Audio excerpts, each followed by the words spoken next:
Bahujan Samaj party ने हाल ही में जनसभा की और यहाँ पर हमको नजर आए मौलाना मसूद मदनी।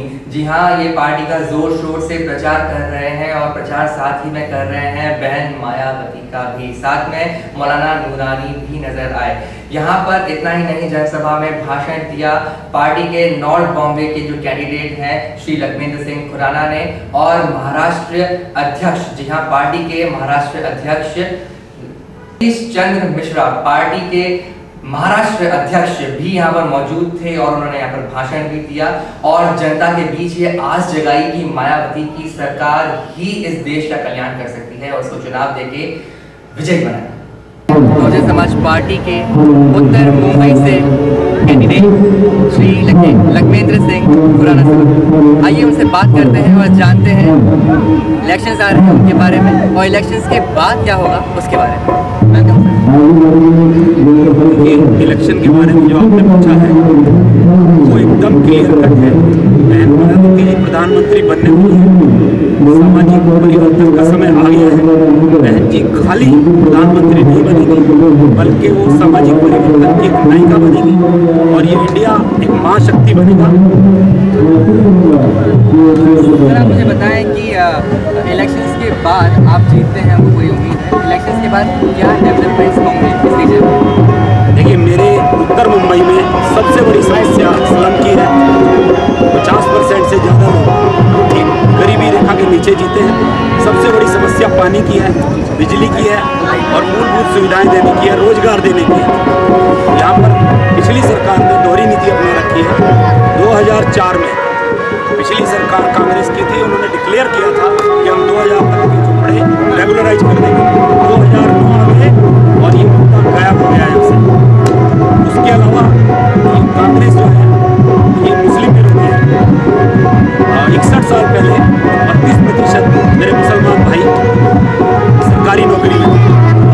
सच्चर कमेटी की रिपोर्ट बता रही है कि अभी केवल 1% है।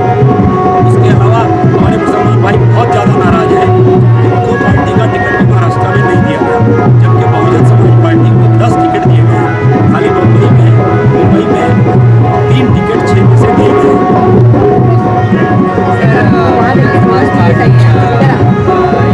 एक मिनट रुको ना, आराम से रुको।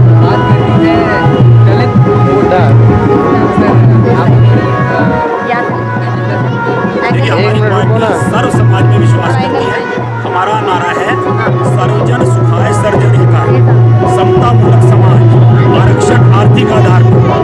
हम कभी तोड़ने में विश्वास नहीं रखते और ये सच है कि पिछली सरकार ने, कांग्रेस ने किसी दूसरे के कंधे पे रख के यहाँ प्रांतवाद का जहर खोला गया। उससे हमारे उत्तर भारतीय बहुत नाराज हैं। हमारी सोशल इंजीनियरिंग है दलित मुस्लिम उत्तर भारतीय, और उसके साथ साथ मैं अपर कास्ट से हूँ। मुझे खुला समर्थन जैन समाज का, गुजराती समाज का, मारवाड़ी समाज का, मेरे मराठी भाइयों का, सबका खुला समर्थन है और बहुत बड़े मार्जिन से हम जीत के आ रहे हैं।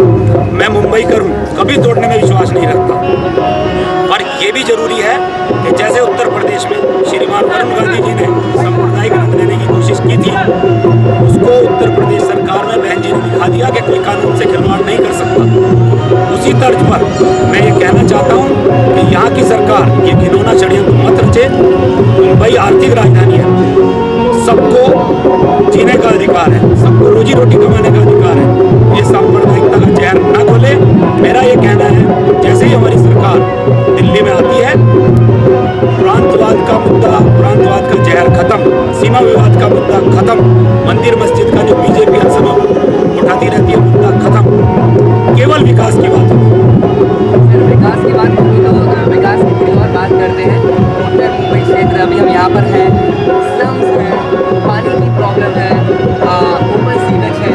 सर, इन सब में क्या डेवलपमेंट आएगा क्योंकि विकास की बात हो रही है? जैसे ही हमारी पार्टी केंद्र में आती है, हमारे पास एक उदाहरण है उत्तर प्रदेश का।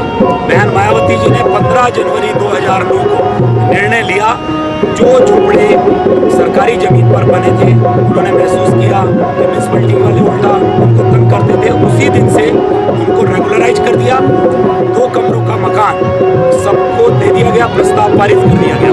उसके अलावा हमारी बहनों के लिए, हमारी लेडीज का में कम ज़्यादा हो रहा था, उन्होंने 15 जनवरी 2009 को एक प्रस्ताव पास करके कर दिया कि जो भी गरीबी रेखा से नीचे रहने वाली जो भी लड़कियां पैदा होती हैं उसके नाम FD करा दी जाए। जैसे ही वो 18 साल की होगी उसको 1 लाख रुपया मिलेगा।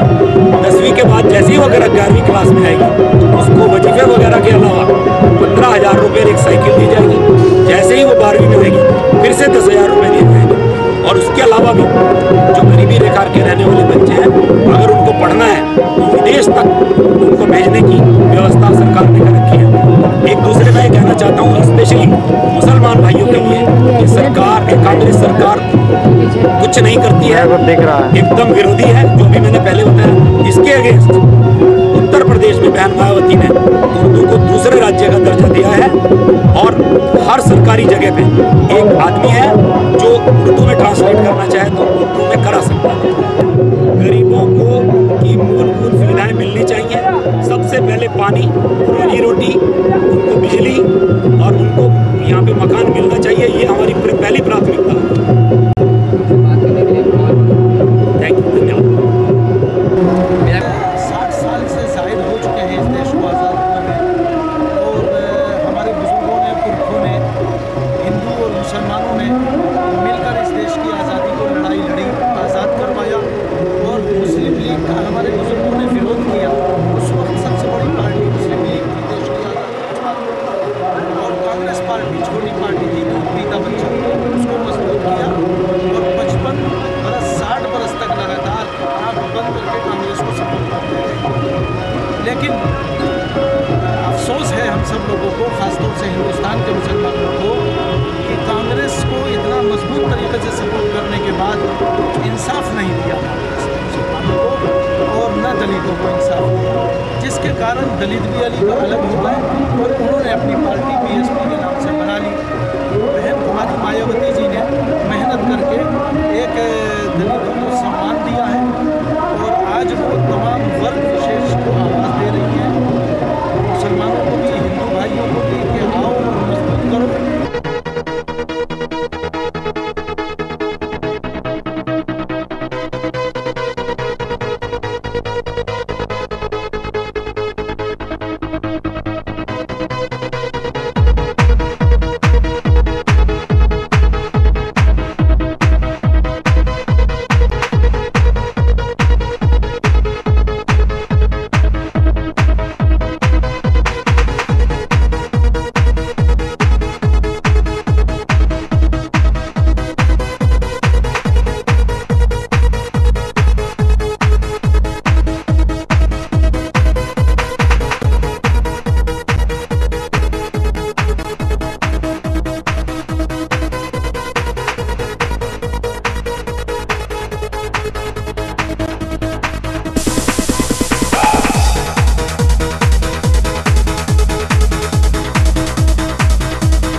जो अभी चुनाव हो चुके हैं उसमें ही इतना वोट पड़ गया है कि अब की बार दिल्ली अपनी है। ये तो सर कौन कौन से आपके अहम मुद्दे हैं जिस पर आप महाराष्ट्र में हम लोग जो महाराष्ट्र में यहाँ पर तो एकता के लिए आए हैं, समाज को जोड़ने के लिए, समाज को तोड़ने की बात चल रही है, उसकी जगह हम लोग समाज को जोड़ने का मुद्दा लेकर के आए हैं और उसी